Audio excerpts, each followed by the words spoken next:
Hello YouTube, my name's Nero, and today we have some Call of Duty World at War custom zombies in this week's episode of Dear Nero, which is the weekly series here on my channel where subscribers send me in fan mail and or fan questions, and I do best to go ahead and answer them.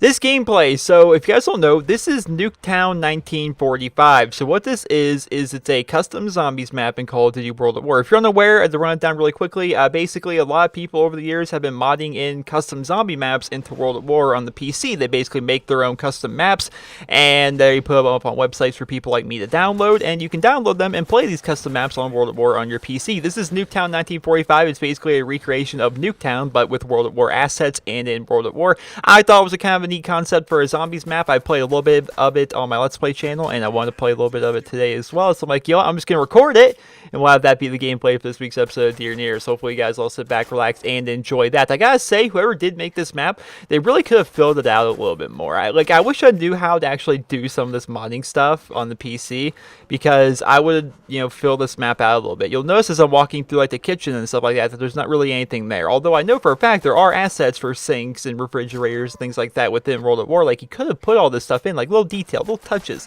But still, it's a very fun zombies map. Hopefully you guys all enjoyed the video. First question, let's just hop into these because we got a lot of good questions this week, is, Dear Nero, I am currently doing an English assignment about how violent video games do not affect people's brains in such a way that they go and kill somebody in real life. I know you feel very strongly on this topic as you have done several videos, so I was wondering if you could sum up 3 reasons why video games don't make people kill each other. From Corey in Australia.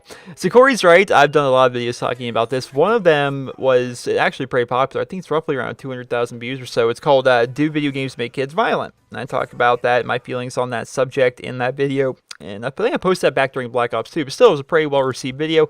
It's got a bunch of views and lots of comments. A lot of people put in their feedback on that kind of thing. If I had to really try to sum this up at 3 reasons as to why I don't feel as though video games make people go out and want to kill each other, these reasons would be: 1, no studies have ever shown a direct link between video games and real-life violence. Number 2, the stuff we see on TV and movies is just as bad, if not worse, than what we see in video games. And number 3, mentally healthy individuals can distinguish the difference between video games and real life. The people that can't see that thing, though, there's already something wrong with them in the first place, right? I've never felt as though video games actually cause real-life violence. Of course, you can get angry at a video game, but that's not going to make you want to go kill people. You can kill stuff in video games. Like, just think of how many video games. Just sit back for a second. How many video games is the central focus of that you going and killing stuff? Whatever it may be. It could be a shooter game, could be an RPG game, could be sometimes even platforming games, stuff like that. How many games is the objective to just go kill stuff? That's almost like every video game ever, aside from a small few. Like, the small percentage of games out there don't involve you actually killing things in one way or another. So just think about that. I'm just throwing it out there. Just think about that, and you look at the fact that the nation isn't in chaos because video games feature that kind of violence. When you go watch stuff on like NCIS, and you see the stuff you see on that show, it's like, that's way worse than me running around in Call of Duty. It's pretty crazy. Next question, he writes: Dear Nero, I've been a sub for a long time, and I recently rewatched a video on Modern Warfare 2 where you went 147 and 5 on demolition. In the video, you said that you thought spawn trapping was a necessary evil and was fun to do sometimes. I agree. I was wondering if you still have the same opinion. Keep up the great work. Deck from Wales. So this is actually an old video. This was it was either before Modern Warfare 3 or relatively after Modern Warfare 3 came out. So keep in mind, it's a very old video. It's on my channel. You can still find it. You just type in NerosCinema, Modern Warfare 2 Demolition, something like that. We're playing Demolition on the map Rundown, and that map was actually a spawn trap heavy map. And what we ended up doing in that gameplay was, it was myself and subscribers, and we basically spawn trapped in Demolition. Now, that map's not exactly spawn trap, where you're shooting people as they spawn, but it's definitely still spawn trap centric. And in the video, I said I feel as though spawn trapping is going to be a necessary evil throughout the future of the Call of Duty franchise. Otherwise, the Call of Duty franchise is gonna kind of turn into what it is today, which is kind of funny. I thought it would go the opposite route, and it hasn't done that. So in the video, I talk about spawn trapping and different kinds of spawn trapping. I think some people, when they think of the term spawn trapping, you're shooting people as they spawn. They don't have a chance to even be able to get out of their spawn. They're just completely locked in, and you're just feeding kills off of them, right? And I don't feel as though that's necessarily the case. I feel as though spawn trapping can be defined as when you're playing domination. Like, for example, in Advanced Warfare, to use that to give you guys some context, if you're playing domination on Riot and the opposing team is at the A flag, and you and your teammates are up on top of the roof, they're spawning down to bomb that hill, it's really hard for them to get to the B flag, it's really hard for them to get out of that area. That could be considered a spawn trap. And there's lesser and more extreme versions of spawn trapping. But in one way or another, I always felt as though some kind of spawn trapping would be necessary evil within the Call of Duty franchise, because if there wasn't that form of spawn trapping, you get what happened in Modern Warfare 3. If you guys don't know, the game of Demolition has actually gone over a lot of changes over the years. It was first implemented in Modern Warfare 2, and there was a lot of spawn trapping in that game mode. And then you look at the fact that it was brought back in the original Black Ops, lots of spawn trapping in that game mode as well. And then they brought it into Modern Warfare 3. They're like, okay, this is our third attempt at adding demolition into a Call of Duty game. How can we make it so people aren't getting spawn traps? What they did was they made it so it was nigh impossible to spawn trap in that game mode, to the point where if you had one or two teammates that were too close, let's say for example you and your friends, right, are defending on demolition and the opposing team is attacking, right? If you and your one friend get too close to the enemy spawn, like you're just in their general vicinity and they think you're too close to the spawn points, they will literally spawn the opposing team on the objective. Like they will spawn the attacking team on the bombs and then spawn your team in the attacking spawn. You know, the spawn system was so broken in that, and I think that's what inspired that video really, was how broken demolition was in Modern Warfare 3, and how if you're going to have game modes like demolition, you're going to have game modes like domination, there is going to need to be some form of spawn trapping, even though over the years they've really tried to alleviate that. Over the years they tried to make it so, have you noticed in domination, even here in Advanced Warfare, have you noticed in domination where the spawns seem like they're constantly flipping and you feel like you're always being shot in the back? That's because they're trying so hard to remove any kind of spawn trapping whatsoever that they're just throwing people everywhere. The spawns are really random, really sporadic, you know, in that respect, and because of that, the game's a little bit more random. There's a lot more RNG involved, whereas, you know, back in the day, Call of Duty 4 and Modern Warfare 2 and stuff, it wasn't really like that. You know, you could really tell where the opposing team was going to be based upon like what flag they had in domination. Like you think of domination on high rise. You know, whatever flag the opposing team had, they were spawning in that building. No ifs, ands, or buts about it. If they wanted to get out, they had to get out. They needed to go underground. They needed to bust out one of the windows. They needed to do something to be able to get out of there. Otherwise, the entire team would just sit there and shoot them as they walk out of the windows and stuff like that. I always felt as though spawn trapping wasn't necessarily evil. I still agree with that statement, but as we see Call of Duty progress, you look at Call of Duty Ghost, and of course you look at Advanced Warfare so far, spawn trapping is kind of becoming a thing of the past, and spawns are becoming a little bit more random. Next question, he writes, Dear Nero, we often see what people want or expect for the next Call of Duty, such as zombies or innovation. However, is there anything that you really don't want to see, either a returning problem or a new one that may creep in from other franchises, like an overload of Day 1 DLC?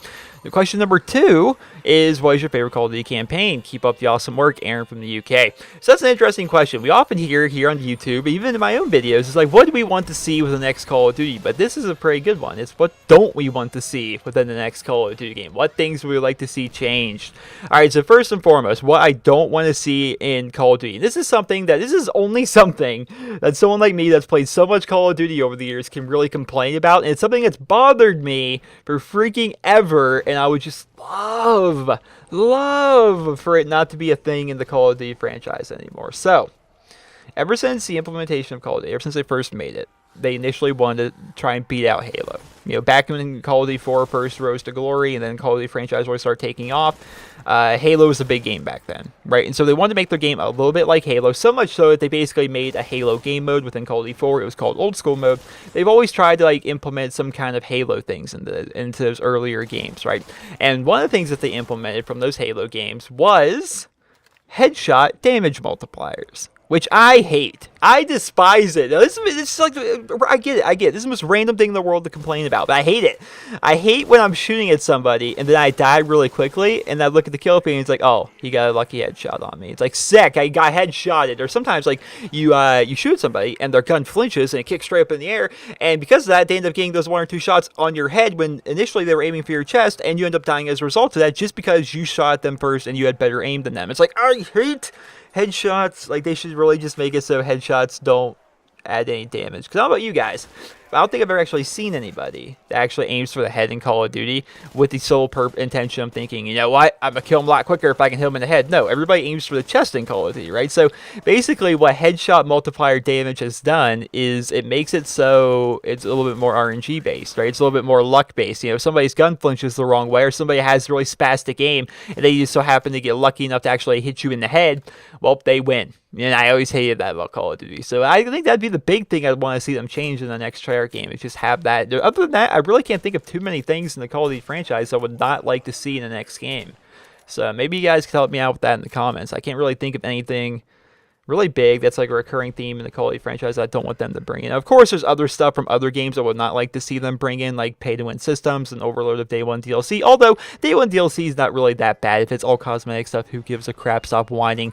If you have any understanding of how game development works, cosmetic DLC, especially on Day 1, it doesn't affect the overall game itself. You know, you think of, some people say that when a game comes out and there's a lot of Day 1 DLC, even if it's all cosmetic DLC, they're thinking, well, they made all this stuff so that they could just make more money off it and they're taking away from the real game. If you knew anything about game development, you would know that games are done a few months before the game actually comes out, and during that time, the art team has literally nothing else to do, so they make a bunch of cosmetic stuff to put in the game. They put in as microtransactions without, of course, taking away from the actual game itself. So Day 1 DLC is not really a bad thing unless, of course, it's like actual stuff. Like, let's say there was like Day 1... let's say there's like a Day 1 map pack that they expect you to pay for, like a full $30 or something, or full $15, whatever it would be, right? And, you know, right there on the very first day of Call of Duty, we have like 3 new maps that are behind a paywall. Like, that'd be kind of crappy. I wouldn't be a fan of that. But I don't know, man. I can't really think of too many things I wouldn't like to see in the next Call of Duty game. And the second part of your question, what was my favorite Call of Duty campaign? I think it's kind of a toss-up between World at War and Call of Duty 4. I think they're both really cool campaigns. Black Ops is also a cool campaign. Black Ops 2 was okay, not as great though, in my opinion, and I didn't like Call of Duty Ghost campaign at all because of the terrible ending. Like, I liked it up until the ending. The ending was pretty awful. I hated that, and I haven't even played the Advanced Warfare campaign yet. So, if I had to say my favorite Call of Duty campaign, it's probably World at War, with Call of Duty 4 being a close second. Next question, he rates. Dear Nero, after playing the Battlefield Hardline beta, what would you hope to change before launch? I personally hope that they do something about the 338 ammo and the RPG/SMAW in the Hotwire game mode. Would like to hear what you think. Nick from California. So, Nick, the only thing that I really noticed that was kind of bothersome to me, especially somebody that played a ton of Engineer in Battlefield 3, Bad Company 2, as well as Battlefield 4, was while playing Conquest Large, which, of course, there's only one map to play on and stuff like that, but still, while playing Conquest Large, or even while playing Hotwire, there was really no efficient way to get rid of helicopters. That was something that kind of bothered me. Of course, when you're playing Hotwire, you don't want everybody to be able to run around with like an RPG and a SMAW because, you know, somebody's driving by with a Hotwire vehicle, which is the sole way of getting points in that game mode, and, you know, they're running around that vehicle, then you shoot them with an RPG, then bam, bada bing, bada boom, they're gone, and yeah, you win. So I can understand why they would not like to have those in there, but the exact same time, if you find somebody that's a really good helicopter pilot, and I'm especially speaking towards Conquest Large when I'm saying this, you find somebody that's really good as a helicopter pilot, and they're flying around the map, they're zipping around, they're just being a big nuisance. They're getting kills, and even when they're not getting kills, they're still being a big nuisance. They're causing you to play a different way than you would want to, because of course you're having to duck in and out of buildings rather than running out in the open like you would want to be able to get to the next objective. It's really kind of annoying that way, and the only really efficient way to get rid of those helicopters is by finding an RPG or a SMAW that is on the map. It's really kind of similar to some old school Halo style stuff in that respect, where basically all like littered throughout the map is a bunch of different pick-upable weapons. Like, you can pick up a zip line in Battlefield Hardline, at least you could in the beta, and you could take that zip line, you could shoot it across the map towards a building, and then you could zip from where you're at to where you shot it towards. That's kind of a cool thing. It's like a little dynamic things within the game that you can find, you can pick up, and you can equip and use. But at the exact same time, you have these RPGs on the ground, and you have to be able to find them, and if you pick it up, you get one shot with it, and it's not a lock-on launcher, it's a free fire launcher. And even as good as I am with free fire launchers, if you guys watch my Battlefield 4 Engineer Field Manual and saw how many things I blew up with my SMAW, as good as I am with that stuff, I don't hit it on the first try most of the time. It usually takes a couple tries, right? And so you're running around the map, you finally find a rocket launcher to try and get rid of that annoying helicopter, and you get it, and you shoot it, and you miss, and you're like, well, now I gotta wait for it to respawn. And I don't know what the respawn timer is, like 2, 3, 5 minutes, whatever it is, and it's like, there really is no efficient way of getting down those helicopters aside from shooting at them with your gun. So I would like to see that change somehow, but I don't really know how they would change it.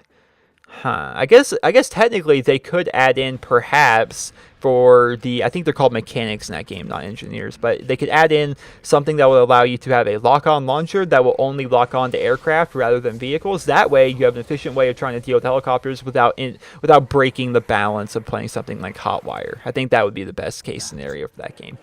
Next question, he writes, Dear Nero, do you think having various unique gun camos in supply drops similar to what Battlefield did with battle packs would be a good implementation for Advanced Warfare and for future Call of Duty? Zach from Massachusetts. Zach, you are a freaking genius.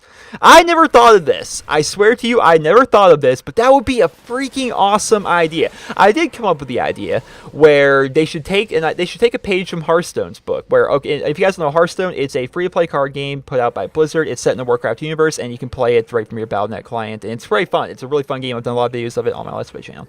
And in Hearthstone, they basically have a ranked. So there's a ranked playlist that you can go ahead and play, and you start off on rank 25 if you've never played before, and then you can go all the way up to rank 1, and from there you can go to Legend, right? Well, to try and continue to keep people playing that game, because it is a free-to-play game, they want you to sign in. They want you to sign in and play, and from there, you may actually end up spending some money to buy some card packs and stuff like that, right? That's the whole business model. So one of the things they really put in the game to try and make you want to play it and try and sign in more often is every season, which keep in mind, seasons are every month. So at the end of the month, that's the end of that season, you can earn a specific card back for that season. If you make it up to rank 20, which is not hard at all, if you're completely brand new to the game, have no idea what you're doing, you can probably make it up to rank 20. It's not hard whatsoever.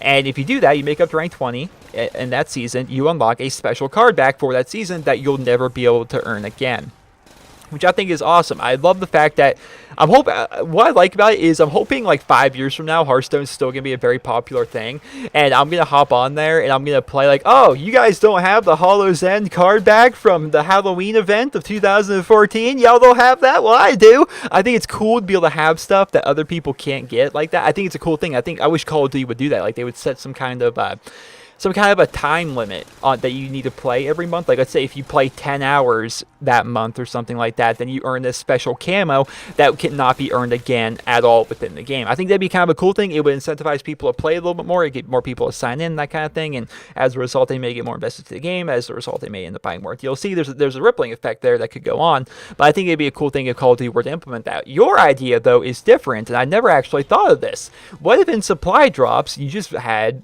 camos in there that were not available via microtransactions? They were not available to earn by doing different kinds of challenges. They were just there completely by RNG and supply drops. I think that'd be kind of a cool thing. I think it'd be an awesome thing if we could just earn these random camos from supply drops. That'd be great. That'd be so cool because they would have some really rare camos. And then maybe even implement some kind of a feature or some kind of a forum thread that, Michael Condrey, Glenn Schofield, somebody could post up and let everybody know, like, what is the rarest camo in the game. That way, if you see it, that's a freaking cool thing. That person, got really lucky with their supply drop. But then again, with the fact that you can now purchase supply drops, now people are just going to start buying them in hopes to get these camos. But at the exact same time, that could be something that Activision might want to do to make people want to buy more of their supply drops. So we'll have to see about that. And I know there's a lot of questions sent in for this week's Dear Nero talking about the idea of purchasing supply drops. And what I'm going to go ahead and do is tomorrow we're going to make a full-fledged video talking about the idea of purchasing supply drops in Advanced Warfare and how I feel as though it could affect the game and whether or not I feel as though it's a good idea for you to purchase supply drops or not purchase supply drops. And at the exact same time, I'm going to purchase a bunch of them and open them in that video, do like a supply drop opening video, as well as discuss the entire idea of being able to purchase supply drops now. I think it's going to be an interesting video. It might open some eyes. Hopefully you guys will enjoy that, but keep in mind that's going to be going up tomorrow. I don't want to post 2 videos in one day today, considering I did 4 of them yesterday. But yeah, man, that was an awesome idea. Mr. Zach from Massachusetts, that is an awesome idea. The idea that you can add in these camos that are not available via DLC, not available via earning them via challenges, but they're only available via RNG from supply drops. I think that'd be pretty cool. That way we'd have some really cool rare camos and stuff like that. Next question, he writes, Dear Nero, what do you think of the EXO abilities in Advanced Warfare? Do you think they're as good as you thought they would be, or do you think that they were better? Thanks, yours truly, Moses. So Moses, my honest opinion is nothing you really suggested. You're like, are they as good as you thought, or are they better? And I think they're actually worse than what I thought they would be. So exo abilities are basically glorified perks, really, and I don't feel as though a lot of them are necessary. And to be honest, I don't use my exo abilities a whole lot. I really don't, for whatever reason. I just don't use my exo abilities a ton. I end up, for the most part, I forget about them, or I'll just throw an overclock on there if I have nothing else that I want to put on that particular class. The only exo ability that I feel as though it's actually something that can really help you out a ton, and something that's actually very useful, is exo trophy system. And that's a very niche kind of exo ability. It's only really viable for me on certain maps. It's only really good at certain times. Like if you're playing domination, biggest thing for me, domination and comeback. You're going into the B building, in that room. You guys know that room is a giant cluster. You go in there, you pop your exo trophy system, and then bam, suddenly people can hit you with their grenades and stuff. Also, if you play other game modes, you play momentum, you play hardpoint, those things, man, it's ridiculous. Everyone's throwing grenades and stuff like that in that game mode, so it's definitely very useful in that respect. But you look at the other ones, stim, it can be annoying, but it's really not ultimately that helpful. You look at overclock, it's usually the default one a lot of people go with. Allows you to run quickly for a short period of time, which is kind of nice. It really just isn't. They aren't really what I thought they would be, I suppose. They're not really just something that really is like a game changer, and it's honestly something that if I have like something about my class I want to change, the first thing I get rid of is my exo ability. If I want to add an attachment to my gun, an extra attachment, I'll get rid of my exo ability to be able to do so. I feel so it's like the least necessary part of the classes, to be perfectly honest. Next question, he writes, Dear Nero, I wanted to ask you 2 questions. How long did it take you to get good at Call of Duty so that you were happy with yourself? Because I started in Call of Duty Ghosts, now I'm playing Advanced Warfare, and with only 2 years of experience, I've done pretty good because I now have a 1.45 KD. My second question is, have you ever been naturally good at a game or anything else? From Chris in Illinois. So Mr. Chris, how long did it take me to get good at Call of Duty to the point where I was happy with myself? To be honest, I was always happy with myself when I was playing Call of Duty. I always had fun playing it. When I first started playing, I had a .77 KD in Call of Duty 4, and I had a blast. I've told the story a couple times. It was my friend Cardinal and my cousin Nick, and the 3 of us, we would play Call of Duty 4 a bunch. And we weren't good. None of us were any good. But we would play Ground War because there was just so much action all the time in that game mode in COD 4. And we would just, play. We would try to win. That's what we really cared about. We would try to win, but we weren't very good. Like, we were basically the people that would just, we were the people that are, just throwing their bodies on flags, not trying to clear out the area, not trying to establish map control. We were just the people that if there's 4 people around the B flag, we're just going to hope they don't see us and then lay down on the B flag trying to capture it. I remember I would use my M4 carbine all the time because it was my favorite gun in the game. I thought it looked really cool, and so I would get Red Tiger for every single prestige because it was really the only weapon I would ever use. I just used it a ton. Of course, in COD 4, you only had 5 custom classes in that game. I think 4 of my 5 classes were with the M4. One had a silencer and UAV jammer. Another one had like a red dot sight and stopping power. One of them had a red dot sight and double tap, because I thought double tap on M4 was a cool thing, even though it makes the gun terrible. That's what I did. I was always kind of happy with myself, and I always enjoyed myself while playing that, even though I had terrible stats. I started getting a lot better when World War came out. I started getting a lot better at Call of Duty than Modern Warfare 2. So I think where I really kind of came into my own, where I was dropping nukes, I was putting up chopper gunners, I was putting up AC-130s, I was putting in Pavlos, and I think that's when I really set myself apart from my friends, was around the time Modern Warfare 2 came out. Something about that game clicked with me, and maybe I started learning more. That's when I started watching YouTube a lot more and stuff like that, and I started learning. So that's when I really started to, every game, it felt like my friends and I, we just kind of took turns seeing who would be, the best player for that particular match of our group. And in Modern Warfare 2, for the most part, it was me, man. I was always like the number 1 guy, and everybody kind of expected me to be the number 1 guy at that point. So I guess Modern Warfare 2 is really kind of where I came into my own as a Call of Duty player. Have I ever been naturally good at something? I think I've always been naturally good at most things. Most video games, I'm relatively naturally good. Some of them, of course, not, but for the most part, I'm naturally good at a lot of different things. I was always naturally good at sports. I was always naturally good in school, which is a bad thing. It's bad that you can pick up on things very easily. I'm sure as a lot of you guys had this same issue where you seem to be naturally gifted at a lot of different things, and you just seem to understand things relatively easily. And then when you don't understand something relatively easily, at that point you get frustrated and you just don't want to learn it. You give up on it really quickly. I think a lot of people have had that problem. I have that issue. I was always really good at math, like normal math. I was always good at English. I was always good at remembering learning things for like history classes and things like that. I was always really good at sports and stuff. But as you get older and you start, and those classes become harder, you go from math and suddenly you're starting to do algebra, you're starting to do geometry and stuff like that. It's like, oh, well, for whatever reason, I don't instantly understand this like I did with math, and this is hard, and it's frustrating, and I give up. I had that problem throughout high school. Same thing went with science. Science was always not my best subject in earlier years, but once we started getting to high school and we started learning about more complex things in science classes, it's like, this is not coming naturally to me at all. This is really hard. I have to actually study for stuff. I've never had to study before. What is this? And it's always kind of frustrating when that happens. I honestly feel as though there's probably a lot of you that have had that same problem. But it's one of the things, you just kind of got to get over it. Next question, he writes, Dear Nero, do you think that YouTubers impact children to think that they can stop trying at school knowing they can earn millions from YouTube? Michael from Australia. So, Michael, I feel as though if people think they can earn millions from YouTube, they are drastically misinformed. And I think you may be drastically misinformed as well, thinking that you can, of course, earn millions from YouTube, and thinking that people all around the world are just going to stop trying at school and they're all just going to become YouTube millionaires, because the people that are making millions of dollars from YouTube, they are a fraction of a fraction of a fraction of a percent. That's a very small number of people that are actually able to pull that off.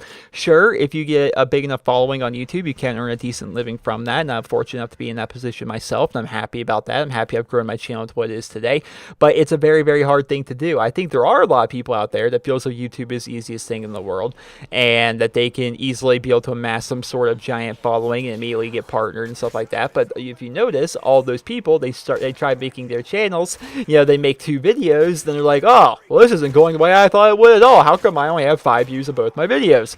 And then they give up, then they quit, then they realize it's actually a lot harder to bring in audience, especially when it's as oversaturated as it is today. So I don't feel as though it's going to impact the American youth, or the youth of the world, if you will, because they all think they can just become YouTube sensations or stuff like that. Because the people that do think that, they try it and then they realize how hard it is to actually gain a following at this day and age. Maybe if it was back in 2010, it'd be a little bit easier because there's a lot less people doing it. But right now, there's a ton of people trying to do this kind of thing, man.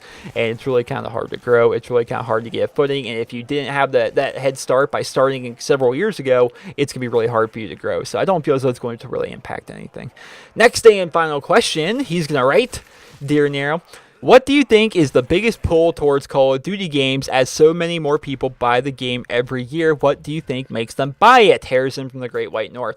So Harrison's got a point. I think there's going to be a lot of people trying to point out, oh, the sales are down from last year and more people aren't buying it. But that's not necessarily true. Of course, every single year, every single Call of Duty, there are going to be people that have never played a Call of Duty game before, just for the first time entering the franchise. That's something that happens every single year. And that's one of the reasons the Call of Duty franchise itself has been going on for so long. It's been able to sustain itself for so many years. Why do I think? What do I think is the biggest pull? I actually did a video on this. It's called Why Do We Love Call of Duty? It was actually posted recently. You guys can find it on my channel, maybe a month or so back.